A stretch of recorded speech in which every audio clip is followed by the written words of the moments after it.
Good morning. Welcome to Tea Time with Amie and Bev. Good morning. How are you doing today? I'm doing pretty good. My hubby's not doing so well. He's got a bug that apparently the guys from work had, and now he's got it. And yesterday it was funny because yesterday, um, the day before was Saturday, he said something, and I said, "Well, listen, just because they're sick doesn't mean you have to be." And then yesterday, he's like not feeling so good. And this morning he called in to work. He didn't go to work. And I said, listen, we had this conversation. He's not having it. No, I'm probably not in the space for it. No, he has no humor right now. So Yeah. But then we go back to, so that makes me even think, not to use him as an example, but to go back to his experiences that he experienced recently, having to work extra because we've had some storms and busting things down and being out all night. And it's learning, like in that kind of time and space, like what are the options that you have? Because he was in a space where he couldn't just go home, right? So he was gone the whole time. right. So you got to think about food and rest, and they catch rest whenever they can, if they can. So it's like it takes away from the body. So then that takes me into the next thing. It's finding ways to, even in situations like that, there's always a way to nurture ourselves, because that's in a space where there's like an emergency, things have to happen, and you can't just shut yourself down. But it's like we've talked about before, it's go to the bathroom and take an extra minute in the bathroom. You know what I mean? It's taking those times and just to take a deep breath and relax. Yeah. And I don't know what else. Like, I mean, did he pack a bunch of food? Like, I don't even know how he managed that. Cause then this is what happened. We don't nurture ourselves. And then our bodies are like, you know what? You really pushed me. I need a break. Right. And it's not only that with the job, it's the extracurricular things too. Instead of listening to the body to rest, I'm going to keep going and keep going and keep going. Yeah. So and making a commitment to something, I got to fulfill that commitment even though I'm dog ass tired and I don't really want to. Right? So as far as they do take like snacks or stuff to munch on. However, because it's during company time and all the those crazy hours that the company provides food for them, whatever that looks like, it's going to be fast food. It just is. And another employee is not going to take the time to do some kind of a healthy meal for some, so and then on top of that, they have to be aware that when they're awake for so many hours, that they don't eat too much and he calls it a food coma. So if you eat too much and then you have that crash, they got to be aware that they don't get to that point because they still got this job to do. So. And that's awesome. I mean, you do what you got to do, but let's go to the food crashing, right? And I've noticed this, that the lighter that I eat, the better my body responds to everything. The more information I receive, I have more contact with my guides, with my loved ones. So like all the stuff is flowing more. And I've noticed immediately and I've heard, and I haven't looked at all the scientific stuff, but when we put all that food into our body now cannot be this great antenna to receive all this information, because right now it's processing everything that you just put into it. And that's happened to me. I mean, it's almost crazy. So I eat a smoothie almost every single morning. Well, sometimes Freeman will get up and he'll make me an omelet. Like he'll ask me, do you want breakfast? And I'll say, yeah. And so he'll make me this omelet that has jalapenos and, sausage in it, which is a vegan, but which here nor there. But that's a light. It's light. There's nothing else with it. I'm having some cheese with it. So it's a light meal, and I'll eat that and then I'll have my smoothie. If I just eat that omelet by itself, I'm noticing lately that that can be kind of heavy. It makes me feel tired and sluggish right afterwards. And you're talking, I used to eat like over 4,000 calories a day when I was doing my bodybuilding stuff. So I was like consuming a lot of food, but it was, small meals all throughout the day, but it was constant. It was a continual thing. Yeah. Talk about, yeah, not even for the results that I would even try to achieve at this point in my life. So I find it interesting because food is a big, huge thing. I guess a lot of my conversations go into body awareness today because it's to be in that space of awareness. And I wouldn't have noticed that if I wasn't aware. Because otherwise, you do something and you're like, oh my gosh, I just feel so tired. And you haven't even taken stock of everything that you've done that day or what you've eaten or maybe not have gotten enough sleep or whatever it is, just to be aware of all that stuff. And now that I've been aware of it, I recognize, okay, when I eat, if I don't eat light, this is how I feel. I feel heavy. I feel dense, tired. I recognize that several years ago that if I have a heavy meal at lunch in a couple hours, I'm just so sluggish and so tired, like I'm forcing myself to stay awake. And then I would reach for the Coke, right? The sugar and caffeine. Because I know that about myself, I typically eat a light lunch. I love breakfast. Breakfast is my absolute favorite. So I'll eat a bigger breakfast. That holds me over until I have lunch. And then I eat a lighter lunch and then, have dinner. It's very seldom that I snack in between. But I just know that, especially if I have bread, so like a sandwich, if I have bread at lunch, I'm just, because of the sugar in it, carbohydrates, whatever, I'm just within an hour or two, I will just be sitting here doing not enough. And so I can't do that, especially working from home. And this is super important because when you're working from home, how easy is it to go, oh, I'll just go rest. Oh. And that I'll just that power nap, 15, 20 minutes turns into an hour or 2 hours. Then after that, you're just like, it's too late. I don't want to do anything now. I can't, I don't have that kind of time.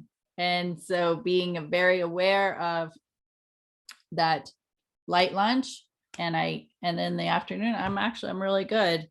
And like today, I didn't get up early enough to go to the gym. So this afternoon, I'm going to have my lunch, but then I'll go to the gym and I know I'm going to be hungry come dinner time. So I'll be ready for dinner. Nice. I find it interesting because as we're having this conversation, we start with your husband, but it's like I recognized last week that I've been doing like having conversations on Zoom. You've got an energy transfer when you do that kind of stuff, doing my massages, working on family members if they're not feeling well, and then wanting to focus on their energy. And then I got to the point where I think I got home on Friday. I had seen 3.5 people, or 3.5, almost 4 hours of massages.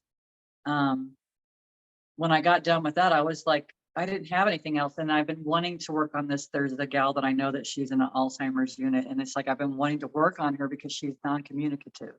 So I wanted to work on her. When I say work on her, I wanted to do energy work with her. And that would entail probably Reiki, whatever I'm guided to do, so I could get information from this person, because she doesn't talk. She's an energy when the family goes and visits her. I think we've kind of talked a little bit about her, how they don't say anything, but she might be they might go in to see her and she's just laughing the whole time, like laughing the whole time. And on a side note on that, then it's like the information I hear is because when they're in that state of mind, they're mostly playing in spirit the whole time. Right. They're just here. They're here for the benefit of people to grow from them in that, there's so much growth that happens from that whole situation. And also for family, sometimes it's for family to learn to let go of that person as time goes by. It just makes it easier. So anyways, I was wanting to do this and I just haven't had it. I haven't had the energy, and it's like that awareness. I've had to honor myself. And I was getting busy. So I didn't want to sit all weekend. I had Saturday and Sunday off, which was awesome.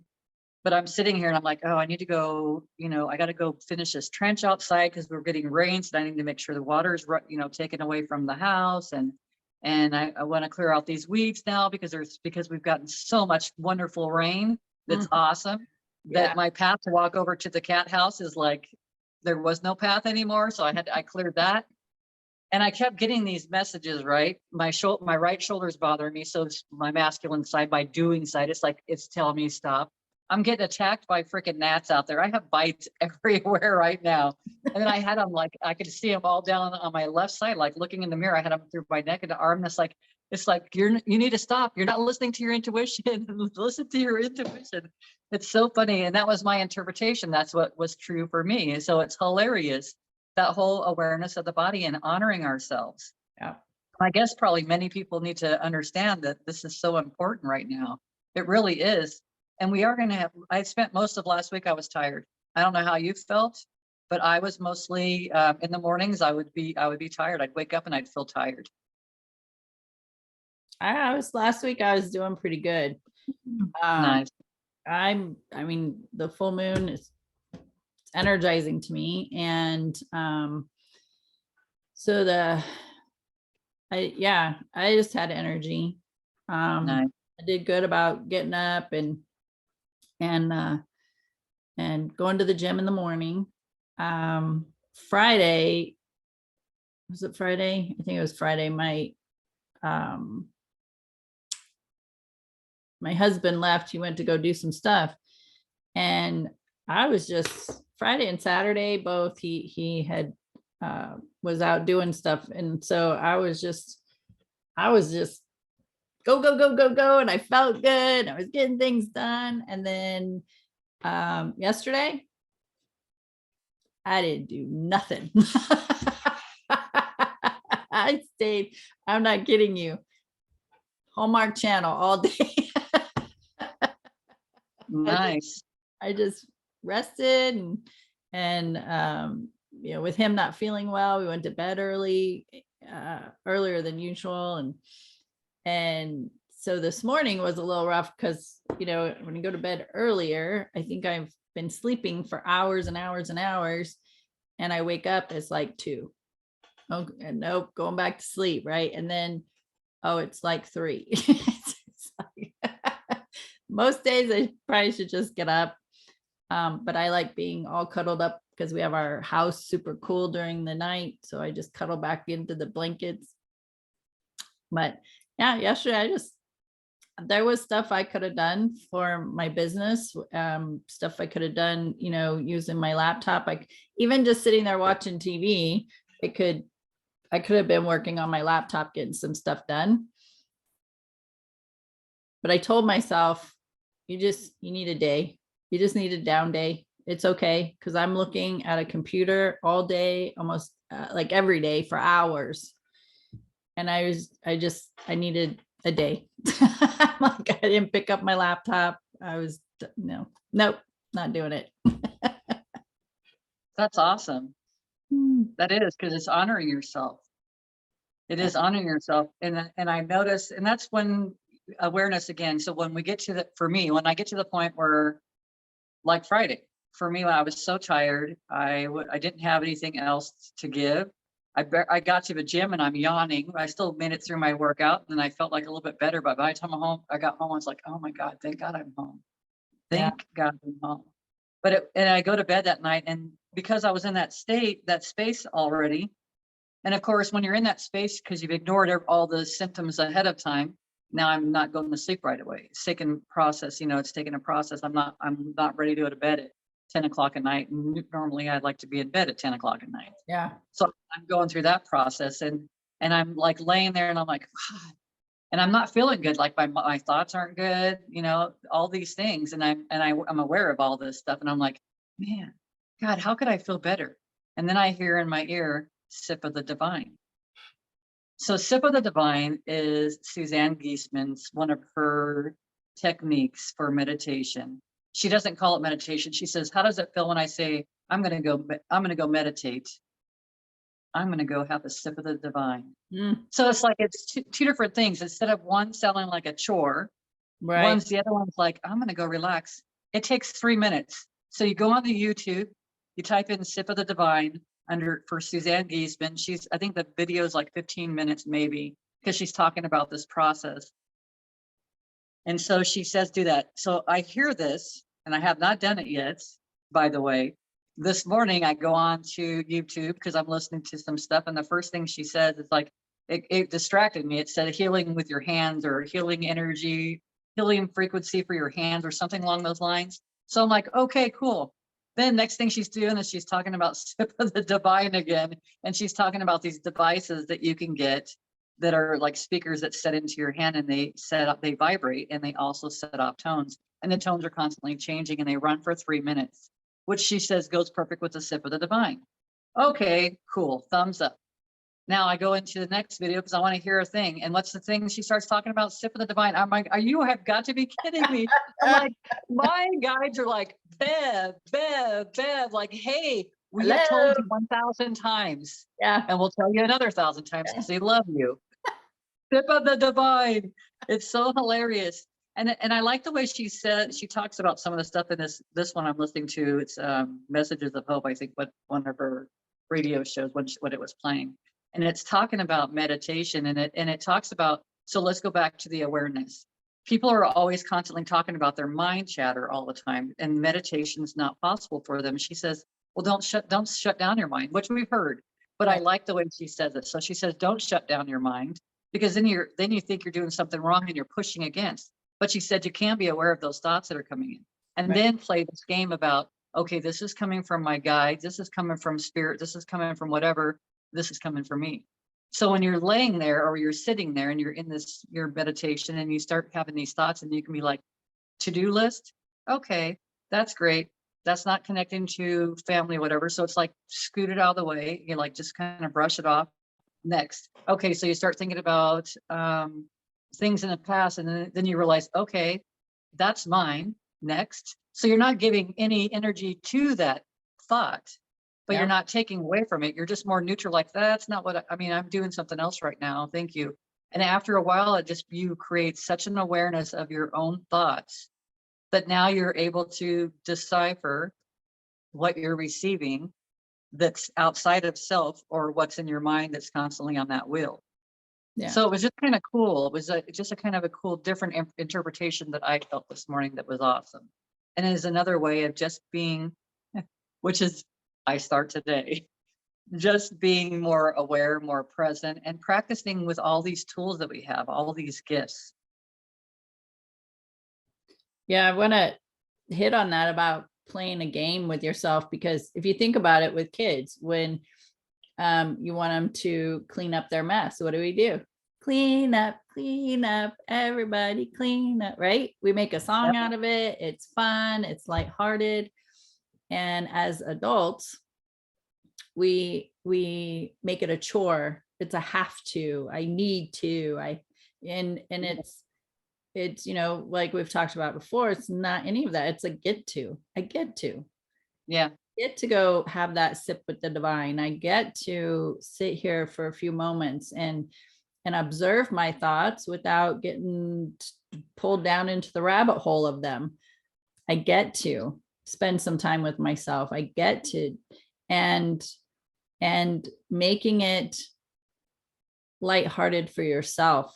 And that's one of the things, as far as like the subconscious mind goes, it's finding a way to be more playful with it instead of demanding. Yeah. Better results. Yeah. And if you want to do it. Yeah. And you want to do it because it's more fun.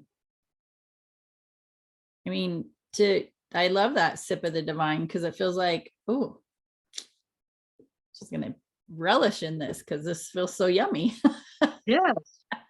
That's awesome. And you think about meditate, people it's right there with exercise. It's a word that people, as soon as you just say meh, you're like, I already know what you're going to say, and forget it. I ain't doing it. And so finding a different way to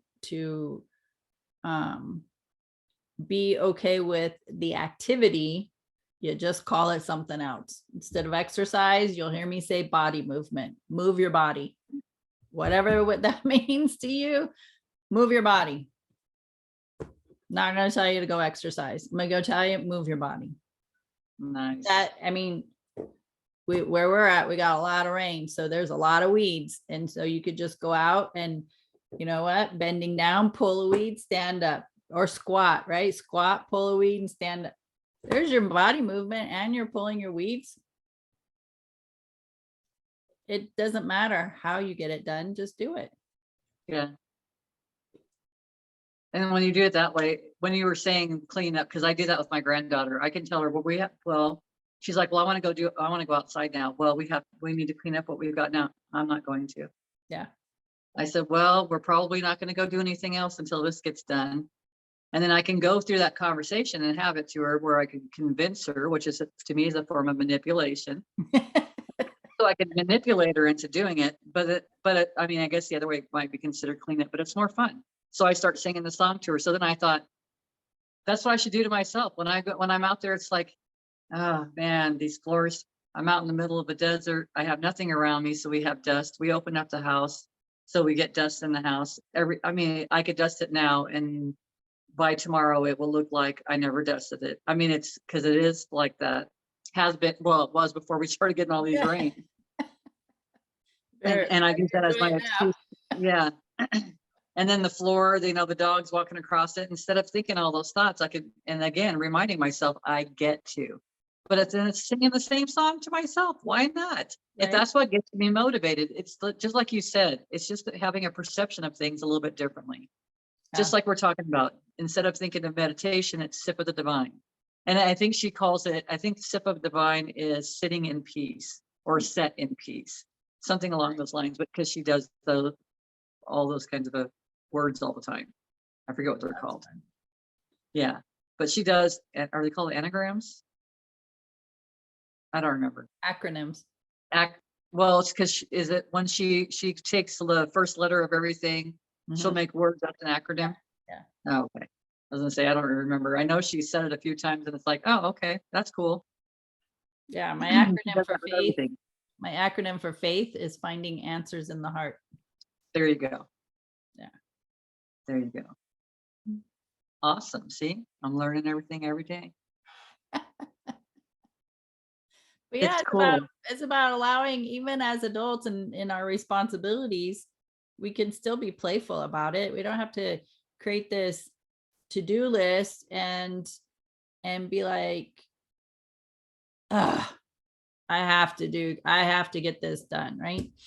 I know I've heard that, you know, women will do their, you know, cleaning the house or whatever, and they'll dance. So you just put music on and you dance as you're doing the cleaning. My thing is I hear a song that I really like, or I know the line dance too, I just stop everything and I just do that. And then the next songs, and I just get wrapped up in dancing. So that's hard for me. I will turn music on. Like that's what I did on Saturday. I turned music on and I was just bebopping around, and a song would come on, like a line dance type song came on, and I'm like, nope, I'm just gonna be here and I'm just gonna sing the song and do this. And it wasn't that I was being hard on myself. It was, if I go do that, now I'm gonna get distracted and I'm gonna do right. Women do that. We'll be focused on something, we're squirrel, and then we're off into another whole different avenue. So I wanted to stay focused on what I was doing, but still be lighthearted and playful about it. So I had to just say, nope, we're gonna stay right here. We're just gonna keep doing this. We can sing the song, we can do the line dance in our head, but we're just gonna stay right here. I like that. I like that. It's so interesting going through these processes because you start learning. And I heard something recently. Oh gosh, there was an interview going on. I can't remember the guy's name right now. But he's a doctor. His name is Jeff something, but he's a doctor, and he would receive messages like he could see spirits. So he would actually see someone outside of their body while they're, he might walk by, or they might even come, that soul of that person, of the body that's laying in there being worked on by other doctors, will come into him because they know that he'll communicate with them, and then he communicates with them. Yeah. But it's like, it's such this process. I don't even remember where I was going with that, but it's such an awesome process that he goes through with all the stuff. Like he's constantly in this communication, and he's caused so much growth. One of the things that I found interesting is he had asked one of his patients, I don't know, that maybe came into the emergency room. She had just had another baby. Oh no, it wasn't her in the emergency room, but she had just had her 6th child, and then her husband was killed. Hmm. And then I don't know how she came into his experience, but he had asked if he could take, because he knew that everything was being taken care of for her. Money was being taken care of, everybody was stepping up for her. And he asked if he could carry, I don't know if it her soul's burden or something, something with her pain. And it said, yes, you can. You can do this for other people. You can help lighten their load. But in that process, he went through this process where he said it went on for a couple of years, and then he wasn't depressed, because he'd have these moments that come up, and he said sometimes it would hurt so bad, like it would hurt so bad. And one time he's praying, I don't want to feel like this anymore. And it let him know that this is how she felt the day that her husband died. Yeah. He says it wasn't showing me how it would feel to lose my wife. It wasn't showing me any of these things. I felt her exact pain for that moment. And he said it was just almost unbearable. And he says in hindsight, he sees that he's asking to give back to her what he can't withstand anymore. And what he was told in this process is, we go through these experiences so we can help others. And he says, wait a minute, I thought we went through our experiences so that we could gain knowledge. They said, ultimately, we come here to experience the things that we've experienced only to help somebody else. So, and that was what I was getting to in the first place. And that takes me back to everything that we do right now. All of our experiences that we go through right now, we're sharing them. It's public. We talk about it. You know what I mean? We have this group. We talk to people all the time. I have my clients, you've got your clients. We have these conversations. They're out there all the time. Yeah. Because we've had experiences and we're speaking of them to help other people. So when we go through something that feels like it's hard, like when Jim died, it was really, for me, that was pretty rough. I mean, it had some really, and I say Jim died when he dropped his skin suit, when he dropped his costume, whatever you want to call it. But when he decided that it was done, he had done what he came here to do, that he didn't need it anymore. There's so much to be gained from all that stuff. So it's like during that time frame, it felt devastating for me in so many ways. But at the same point, now I can I talk to people about stuff. I talk to them. I want them to reflect before you decide to separate from your partner. I want you to think about your stuff. It's about you going in with you, unless you're in a situation where you're being harmed, or, like literally physically harmed. And sometimes we just need a break away from that space. But that all goes back to the awareness of the body, is honoring ourselves and listening to what we need. And if you can't hear what you need right now, it's honoring your body and taking that break, taking the 3 minutes, the sip of the divine. It's taking a walk, it's taking a drive, but that takes you across the United States. Okay. It's just whatever it works for each person, to honor yourself, because then you get distance from the situation, and you can look at things a little bit differently and recognize why this is going on in your life, and what are you gaining right now that you're going to be able to help somebody else. Which leads me into the next thing. We came here to serve. And before I was totally against all that conversation before, because like I said before, it was too much. I didn't have anything else to offer. And if I've had my experiences, then I can serve another by telling them my experiences, and then giving them a different perspective and lightening their heart a little bit. Yeah. And that's the process. We come, we have an experience, we heal, learn, and grow from it. Then we can help others. And it doesn't mean you have to become a coach or a counselor or an advisor or a psychiatrist or psychologist or a doctor. It doesn't mean you have to do any of that. You have an experience. You heal, you learn, you grow, and help. Serve. You serve. Yeah. And this is how we help each other get through the most difficult life. So I have heard and I have read, the most difficult lifetime that we could have, which is the life on earth. And you know, you are in school, you wanted to encourage your friends to pass. However that happened, whether you did their work or they got a tutor or the teacher helped them a little more, whatever that looked like, you encouraged your friends to do better and help them along the way, or walk the path with them and getting that help for them. But that was that, I mean, like actually in school, elementary, junior high, high school, even college, I'm sure they go through that there's times you just want to quit. You're just done. I'm just done. I can't no more. I can't do this. Well, you get stuck in that space of the I can't, the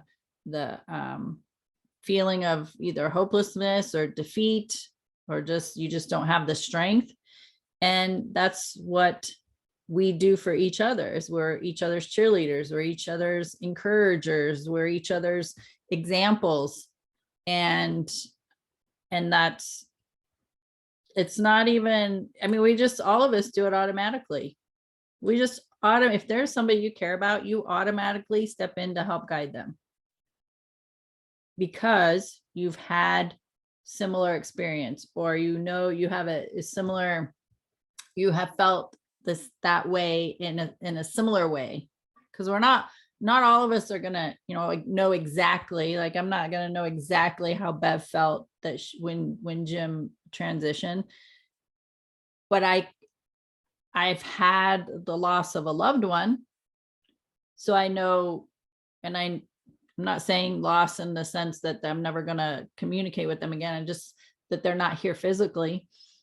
I know that sense, and I can empathize with that part of me to have a conversation with Bev.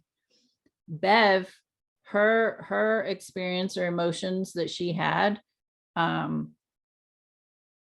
she can empathize with somebody else who has lost a husband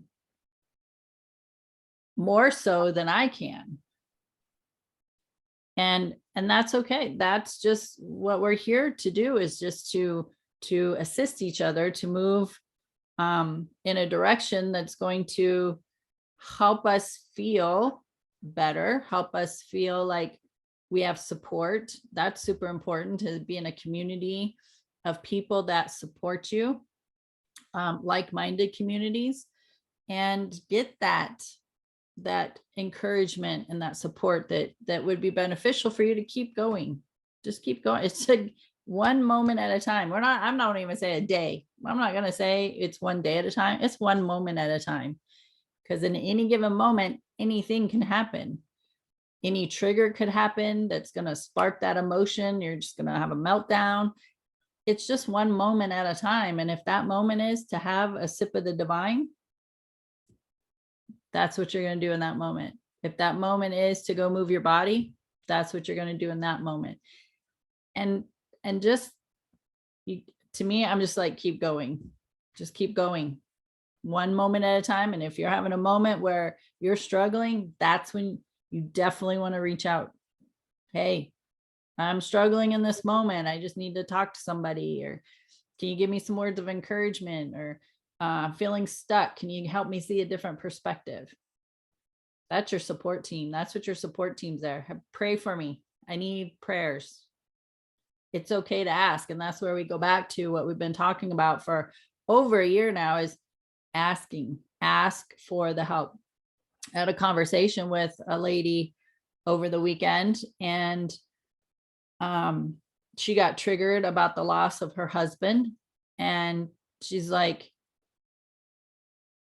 it's like, I want to, well, she said, all week I've been wanting to cry, but I didn't know why. And I didn't want to, because she's got that the ego side very strong. The masculine energy is very strong. And she goes, and then this situation happened and I just lost it. I said, well, that's what you needed. You needed that situation to help you break that dam so that you could cry. And she's like, I know, but I have to be so strong. I said, no, you don't. That's what you think you have to do, but you don't have to do that. Vulnerability is the strength. Vulnerability is not about weakness. Now, back in the 80s, the 70s, the 60s, right? Vulnerability was a sign of weakness, and that's the way society saw it. Now we're like, I would much rather know what you're going through so I could maybe help guide you or assist you or direct you to somebody who could help you than to see you suffer. That's your support team. Those are the people you want to surround yourself with. And it's so important to honor our feelings and our emotions. It really is, because otherwise you're stuffing, and then it doesn't feel good. It doesn't feel good. And of course, it's always going to find a way out. It's going to work its way out. And it can be with grace and ease, or it can be with, it could be the opposite direction where it feels like someone's taking teeth or whatever. But I mean, it's Pulling gonna them find its fingernails way. out. Exactly. Exactly. I think it's awesome that you're able to have these conversations with people. It is. It's because, and I know for me, and I believe it to be true for you, when we're in the space that people show up that are ready to receive the information now. Yeah. It's not just people that want the information, because that's a different feel altogether. People want information all the time. You give it to them and then they don't do anything with it. Right. I've been told recently that that's called the person's being an askhole, which is hilarious. Yeah. Great.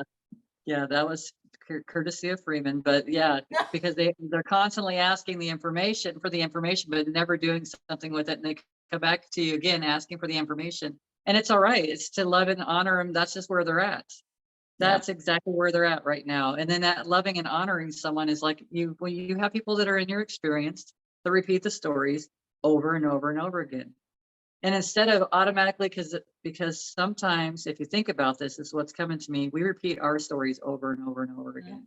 Maybe not verbally, but we go through it in our heads. Yeah. So it's like stopping, and that's part of the process, stopping and allowing that person, listen to that person, because something's going to change in that story. It'll be a slight difference, and you'll be like, oh, I didn't know that. You never said that before. Well, you never let them finish the story before, whatever the situation was. We get so busy thinking that we're so busy that we don't have time to have these conversations and listen. Oh, I've already heard that story. Let's get on to something else. And it's like really hearing it, because again, it's honoring ourselves, but it's honoring the other person, because that person is an aspect of ourselves. Yeah. So instead of pushing against it in that moment, it's recognizing, there's some different information, and then you become neutral, and then you'll notice the stories change, and then you won't even hear those stories anymore. Everything changes. And those are just little subtle things. You have to have awareness though. The stories. So for one, we make the story bigger than it actually was, because we're doing it in our head. And we have all these things, all these components we add to the story that makes it explode. Like the fish that I caught was 6 inches, but I'm going to tell everybody it was like 2 feet long, right? That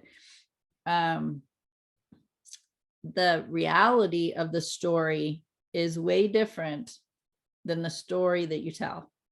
It's way different. And each story has many layers.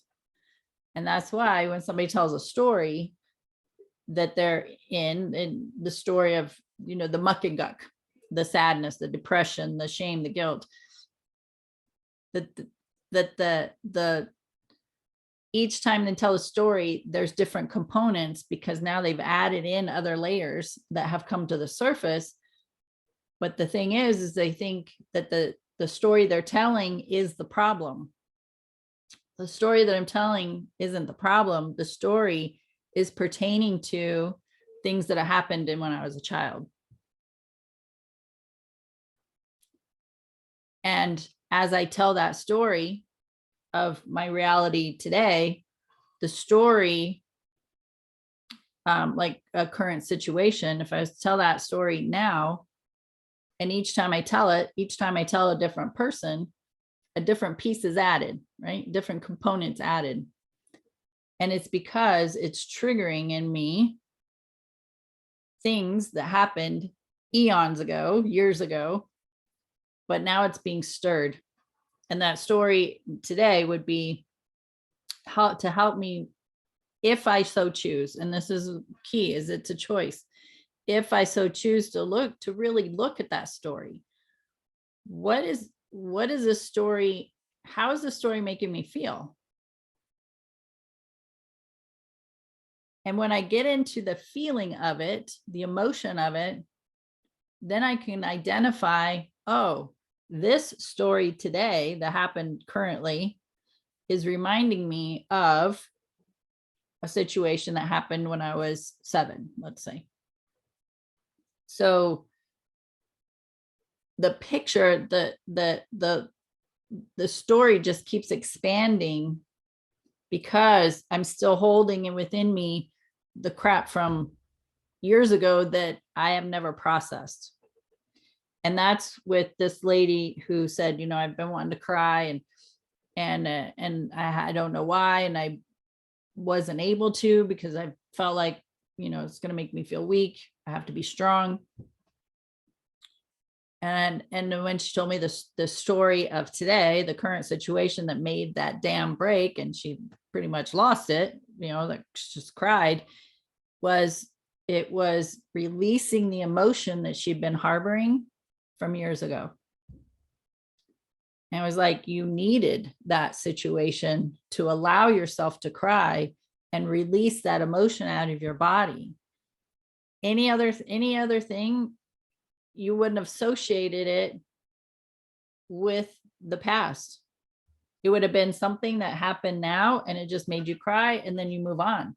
But because of the experience you had, actually you knew was connected to a situation that happened years ago that was filled with sadness, and you pushed all that down, what happened currently helped release that emotion. Otherwise, you would still be stuffing it down. And it took something big, something major to get your attention, to allow yourself to cry. And that's what we do. We just stuff. And we're feeling people, we're feeling humans. That's what we do. We have emotion and we are meant to feel it. And so I call it feel the feels. Feel the feels right now. Feel the feels and let it move. Let it move. And however that movement looks like for you, is it crying? Is it dancing? Is it going to the gym? Is it punching a pillow? What is it that you can contribute to help that energy move out? Not down, out. Which is cool because we want to evolve. I mean, we want to evolve, and especially for me, that's been my journey anyways. Initially my first half of my life, no, it was not. Yeah. But this part of my life that I'm in now, it's all about evolution, and it's learning to let go of all those things.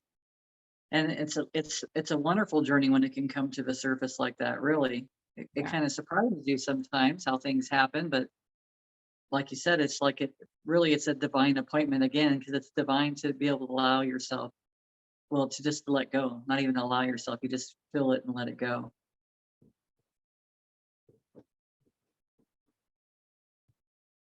And it's okay. You're an adult now. It's okay to allow yourself to feel that. Yeah. And what I was going to say about the vulnerability is we get stuck in our stories and we think we're the only one that's ever had that experience. And nobody's going to have your experience 100% exact, but they're going to have a similar experience.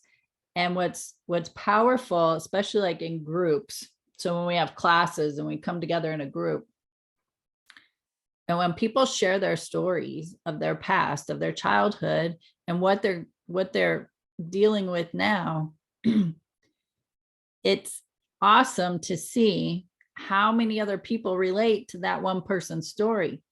But here's the thing, that person had to be vulnerable enough to share her story or his story so everybody else could hear it.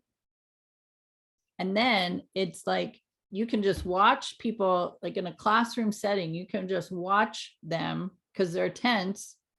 And when somebody else shares their story and they relate, you could just see the tension be released, and they just set into their body. And it's like, oh, I'm not the only one. I'm not the only one who's experienced this. I'm not the only one who thinks this way. I'm not the only one who feels this way. And then we can move from there. We can move more energy from that space. But being vulnerable is actually an opportunity to help lots of people just by saying, here's what I'm experiencing. And other people can go, oh, me too, right? Remember the Me Too movement a couple of years ago? How many people came out as like, oh, me too? How many of those people didn't share their story because of the shame, because of the guilt, because of the fear? Zip it, don't share it, push it down, and let me suffer in my body and my emotions, and not be vulnerable, because then that's a sign of weakness. And we got to get past that, especially women. We got to get past that and be like, how many people can I help with my story? How many people can I connect with? Doesn't even mean you need to help them. How many people can I connect with based on my story? One of the questions I ask myself is, how can I serve today? And it's like, how can I serve in this moment for the greatest good of all? And it is, sometimes it's just walking through the store, and we've talked about, you just smile at a person. Yeah. You grab something, you reach up higher for someone else because they can't reach up there. Or when I'm in line and I've got space behind me, but they don't have space, I'm like, you want me to unload your cart for you? I can start putting the stuff up here for you if you want, like, Yeah. unless you got some order you wanted in, So, but it's like, and whether they choose to say yes or no, because I have done this, it's totally up to them, but the offer's been out there, and then it makes a person feel like they're seen, and they're there's not something wrong with them, and they're not hiding in the darkness anymore. They're being able to be seen and heard, and it's totally their choice. Yeah. We've got all these opportunities in every moment to do something, to do something good. And sometimes it's just, and I would say probably a lot, is just honoring ourselves. It's just taking the time for self. It's just listening to self. And this awareness, when you become quiet, you start receiving all this information. Your nudges, you get nudges all day long of what to do next. How to have it. We've talked about it before, making a list of things you'd like to do, maybe, or even have done that day. And you just put on the list. And when you're in that space, everything's done. Like it would have taken you probably 2 days to get that done. And it would probably be done in a few hours. It's just, I find it fascinating when I sit in that space. I'm not always in that space, because for some reason I don't seem to honor myself in that space all the time. Why? I don't know, because it feels good. So Yeah. that's just that's just the process. And maybe that's where we'll go back to part of the conversation, is having perspective. Maybe the words to myself are maybe I'm using the word need, or I have to, or, maybe then it's like really isolating. Well, how do I really feel about that? Well, guess what? I love it when my house is clean. I love it. Okay. I haven't cleaned it, but I love it. And I know how it feels when it's heavy. And when heavy to me is like, because it's dense, it needs to be clean. There's dust, there's dog hair, whatever. It's like recognizing all those things, and that's my choice. So I can choose to honor myself and then clean up. I'm gonna clean up and clean up my whole house in a good space, feeling light and happy about it.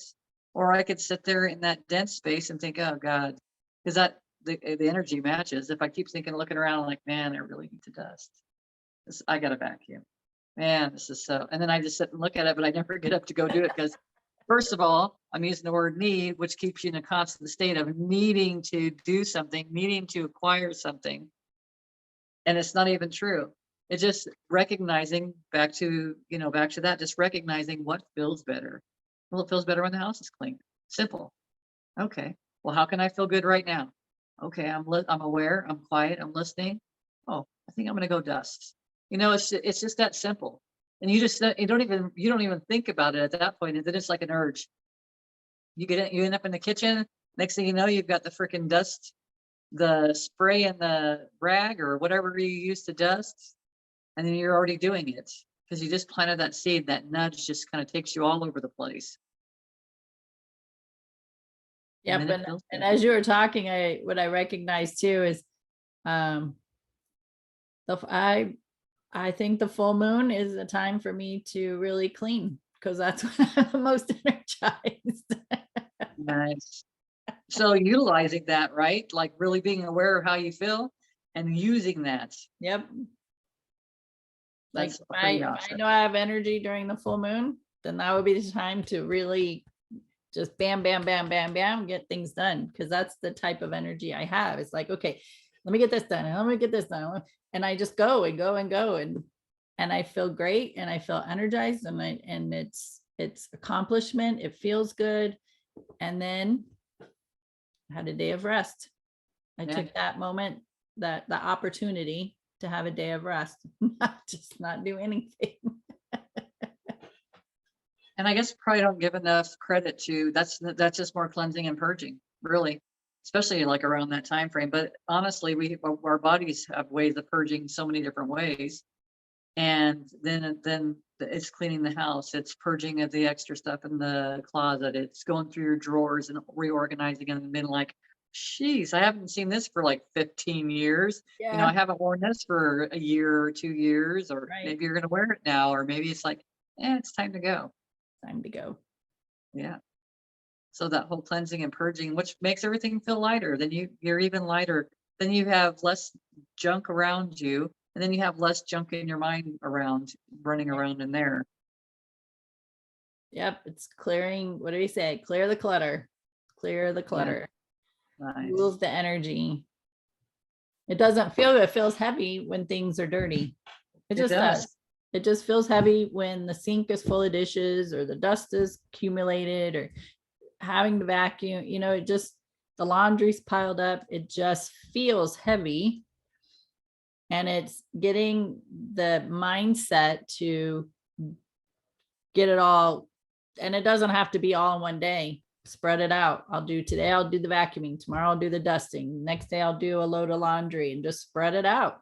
It might be Yeah, a continuous every day of the year. You're going to be doing something to keep the house clean, but you're not having to make a whole day out of it because that might be overwhelming or even feel exhausting, especially, you have a full-time job and you have kids and you have all this stuff to do. Then just lay it out. Mondays I do, it's just like we did like when I was a kid. My gram, she's like, okay, here's your chores. And she said, Monday, Wednesday, Friday, you do this, and Tuesday, what you do this. I'm like, okay, if I wanted to get paid, that's what I had to do, as Graham said. nice. So just do the same thing with your own schedule. Just Yeah. lay it No, out. I like that. I like that. And it's true. It's just good to hear it like that because my way was always to do everything all in one day. Mine too. And it's like there's so much to be done like daily that it it's too much. I can't even get it all done in that day for some reason. Probably because I'm using those words right now. I haven't even really thought about it, but for some reason it's like, it just feels daunting, I guess, to go through that. So because I'll get so much done and it's like I got 6 dogs. So it's like working around 6 dogs to find out, to be able to get the floors done or whatever. And then Yeah. still be able to give them attention and everything else. Do the yard. We're on a lot of acres here. So there's doing stuff around the immediate house. There just always seems to be something, but it feels less daunting when I think about, well, maybe I'll dust this morning. And then maybe this afternoon I'll vacuum. So not doing everything at one time. I like that. And then next thing you know, I'll probably have everything done anyways, instead of Yeah. nothing. Because you might get in the groove of it and you're just like, oh, well, I can do this. Oh, I'll do this. Yeah. Yeah. And if that's what happens, fine, go with it. That means over during the rest of the week, you don't have those things to do every day. You can fill Yeah. in that space with something else. Maybe it's going to be an opportunity to rest. It Yeah. just allow it. What do you say? Flexibility. Yeah. It was just such a habit. It was just a routine, when you have kids and you work 40 plus hours a week and, you got the whole family and dinners and everything else, you had Saturday or Sunday or whatever your day off was to Yeah. do clean the house, do the laundry, do everything. Good Lord. I was running myself into the ground back then. What the hell was I thinking? I know. Like I seriously don't even have that kind of energy. I know. And I think so many of us get caught up in that. It's so crazy to me, but it's like, I don't even know how I did all that stuff. I don't even know how I had the time. I didn't have time for myself in any way, shape, or form. No way. But of None. course, at that time too, we're in the suffering stages of our life. Like, I got to prove myself good enough. I got to take care of everything. I got to be independent. I got to do it. I got to do. I got to do. And I'm not going to ask for help. I'm not going to depend on anybody else. It's my job as the female, because that's what we were taught. As the female, even though I have a full-time job or I have a business, I still have to take care of the kids, the house, the cook, the meals, right? So we put all that pressure onto ourselves, and now things are different. Things are very different now. It's like, you're an adult. You could tell your spot, you're an adult, you can figure out something to eat. You just fix a meal for yourself, whatever that looks like. Peanut butter and jelly sandwich, whatever. You can go, because I have all this stuff to do. You can fix yourself a sandwich for dinner or a bowl of cereal. Don't matter. Like, things are much different now, because like you and I, we're in that space of, we're not going to put ourselves through that much suffering like we did in our 20s or third, whatever. Yes, you are 100%. There is no. Just over it, man. Just like, Yeah, no, that's just that it was too much. There's no I'm way. even in a space right now. I had to make a decision. I'm in a new program, which is to help me excel in my business, which is going to it's requiring a lot of time and energy right now. And then when I launch this thing that I'm doing, that's going to require a lot of time and energy. I'm also in an organization where we are of service, and we do have fundraisers, and they wanted me to be the chair, which means the head of a committee, and which is a lot of time and responsibility as well. And I just had to make that, I had to sit with it. And I was like, at first I was starting to feel bad about saying no. So I had to sit with it. And I had to, I know myself enough to know that when I take on too much stuff, then I get overwhelmed. Then it turns into resentment. Then I get mad at myself, right? I go through all these different stages.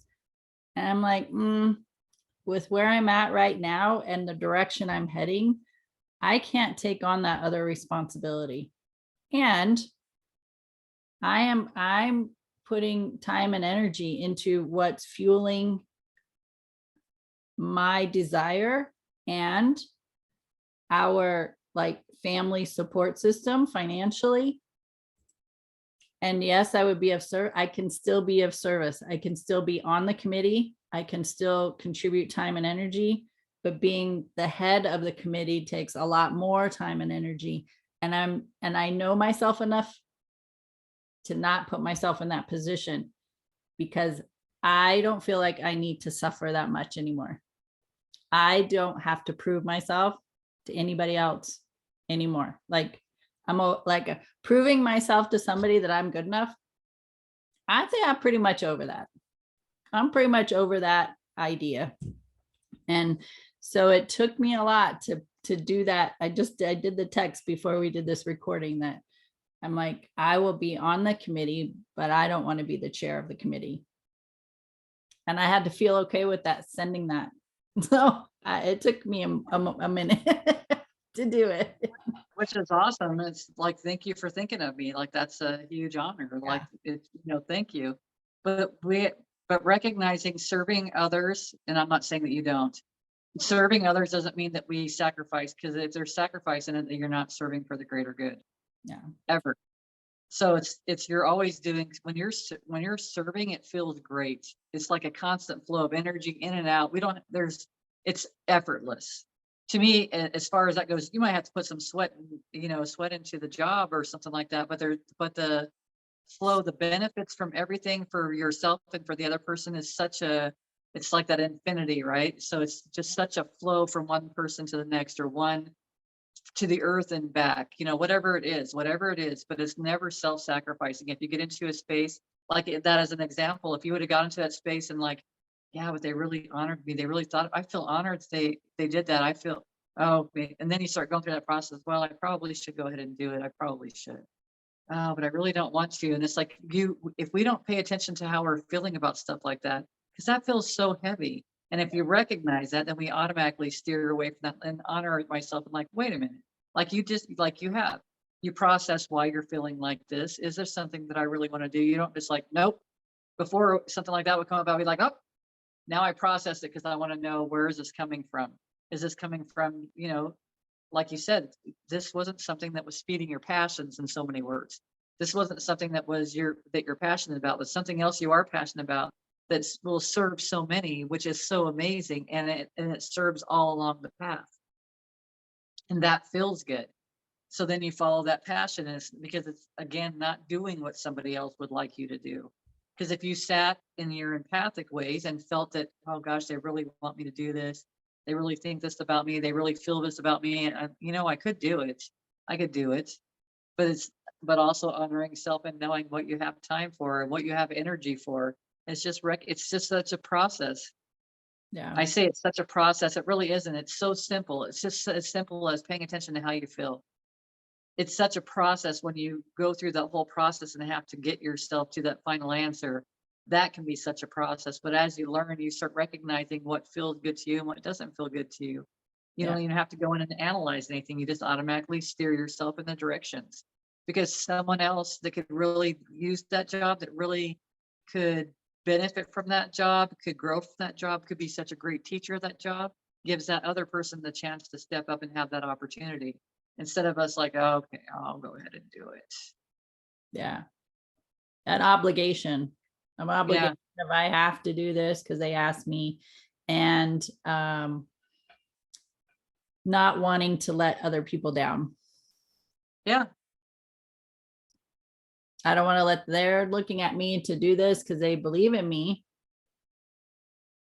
And so if I say no, I'm going to let them down. So disappointment, avoiding disappointment because of the disappointment I experienced as a kid. If I don't do this right, my parents are going to be disappointed, whether it's mommy or daddy or whoever, they're going to be disappointed in me. If I don't get good grades, they're going to be disappointed. So it's doing things to get the approval from others. And I'm like, I don't need that now. I don't need to put myself in that situation right now. Because in my mind, my vision of the direction I'm going, I'm going to have a lot on my plate in the next few months. And I don't know exactly what that looks like. And if I commit to this big task on top of what my expectation is of my business, that's really going to put me in a position that I'm just going to be, I may fall into that overwhelmed space. And I'm like, no, because I know myself too much. I know myself, even though I'm growing and I'm learning and I'm still expanding and recognizing when overwhelm shows up, what the tools I can use to move through that. These are two huge tasks that I would be committing to. And I'm like, no, I'm not in a space to do that yet. So I'm going to have ease and grace with myself and honor myself and politely say, no, thank you. I will commit to being on the committee, but I don't want, in my head, I'm not telling them I don't want the responsibility, but I'm just saying, I will commit to being on the committee to help, but I don't want that big obligation. And I have to be okay with that in me. yeah. Honoring yourself. However they see it, however they read into it, that's about them. That's not about me. Absolutely. So whatever story they come up with it, oh, she's not dependable. Oh, she, we can't ask her to do anything. It's whatever stories come out of that. That's not about me. That's about them. I know why I said no. And that's, Yeah. I have to be okay with that piece. Yeah. That's the only piece that I need to be okay with. Awesome. Dang. Any last words before we wrap up? Go listen to Sip of the Divine. Bye. Say her name again. Suzanne Giesemann. I Awesome. believe it's Giesemann.